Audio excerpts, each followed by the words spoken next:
Nagbayad ako ng 120,000 sa contractor para sa pag-extend ng bahay pero bakod lang itinapos at iniwan na ang trabaho. Sira-sira ang gawa at tumatagas ang kisame.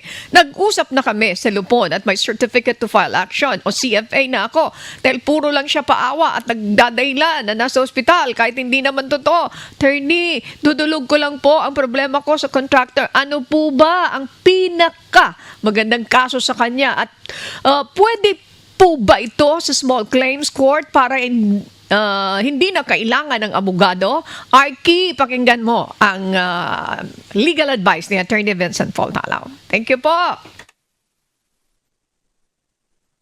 Yes, Miss Annie, para kay Arky, kung ang iyong kagustuhan ay simpleng pag-refund or gusto mong maibalik yung binayad mo dahil hindi tumupad sa usapan, particularly na i-extend yung bahay ninyo, ang pwedeng maipasok, Miss Annie, sa small claims, pero it has to be hindi komplikadong money claims, na hindi natin pwedeng isama diyan yung issue ninyo tungkol doon sa halimbawa sinasabi niya na meron siyang nagawang bakod at ito'y kasama sa usapan ninyo, and meron pa siyang ibang pwedeng sabihin na dahilan kung bakit hindi na ipagpatuloy.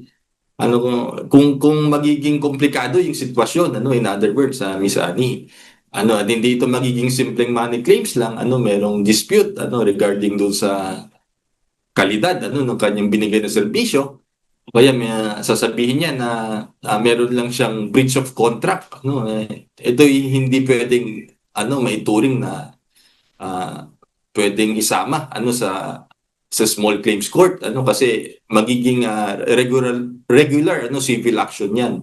Sa madaling salita,